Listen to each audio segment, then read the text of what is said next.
Purihin ka, Panginoon, sambahin ka, luwalhatiin ka. Dinadakila kita, O Diyos, sinasamba, pinapupurihan at pinapasalamatan sa mga oras na ito, Lord God. Ano man ang aking nagawa mga pagkakulang, pagkakasala, pagsalansang, na nagawa ng aking isipan, sinalita ng aking bibig, mga kilos at gawa, Panginoon, na hindi naging karugod-lugod sa iyo. Patawarin mo po ako, Panginoon, at marapatin mo ang aking samot dalangin sa mga oras na ito, Lord God.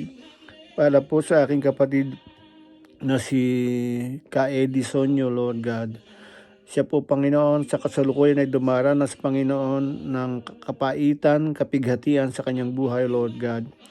Alalayan mo po siya, Panginoon. Huwag mong hayaan, Panginoon, na manaig, Panginoon, ang kanyang kalungkutan sa pagyao ng kanyang asawa, Lord God. Alam namin, Panginoon, napakahalaga ng asawa bilang katuwang sa buhay, lalo't mananampalataya, Panginoon.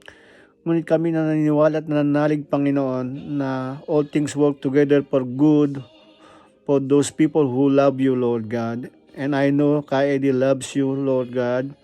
Kaya kami naniniwala, Panginoon, na hindi man namin nakikita, Panginoon, ng malinaw kung ano ang will mo para sa amin. Alam namin, Panginoon, na ito ay mabuti para sa amin. Kaya, Lord God, bigyan mo po, Panginoon, ng lakas ng loob, ng tapang, ng encouragement ang aming kapatid na ito, Panginoon, sa mga bagyong ito ng buhay na dumaranas. Kaming lahat, Panginoon, ay dumaranas ng mga ganito.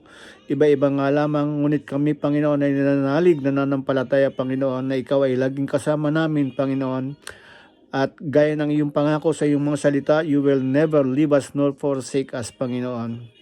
Kami iyong mga anak, Panginoon, at ikaw ang aming Ama. Kaya kami sumasandig sa iyo, Panginoon. Ano man ang aming mga pinagdaraanan sa kasalukuyan, Panginoon, I believe and we believe, Lord God, na sa bandang huli kami, Panginoon, ay magtatagumpay sapagkat kasama ka namin sa pamamagitan ng iyong banal na Espiritu na ipinagkaloob mo sa amin, Panginoon. Manahan ka sa aming mga buhay, Panginoon, upang malampasan namin ang lahat ng mga pagsubok na ito na dumarating sa aming mga buhay. Kaya muli, Panginoon, dalangin ko sa iyo ang aking si Ka Edisonyo, maging ang lahat ng mga kapatid ang dumaranas, Panginoon, na mga pagsubok sa kasalukuyan, Panginoon. Alam namin na may magandang maidudulot ito sa bandang huli sapagkat kung kami mananalig at magtatapat lagi sa iyo, magpapatuloy, Panginoon, ng aming paggawa sa iyong ubasan.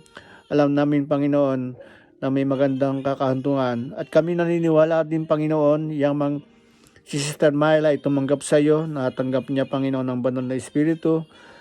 Ay naniniwala kami na nananalig, Panginoon, na siya ay nasa iyong piling, Panginoon, doon sa iyong kaharian.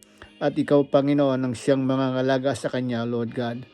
Kaya, Lord, maraming salamat, Panginoon, sa pananampalatayang ito. At kami nananalig, Panginoon, na lagi mo kaming sasamahan, anuman ang dumating na mga bagyong ito sa aming mga buhay. Muli sa iyo ang lahat ng kapurihan, pagdakila at pagluwalhati, pasasalamat.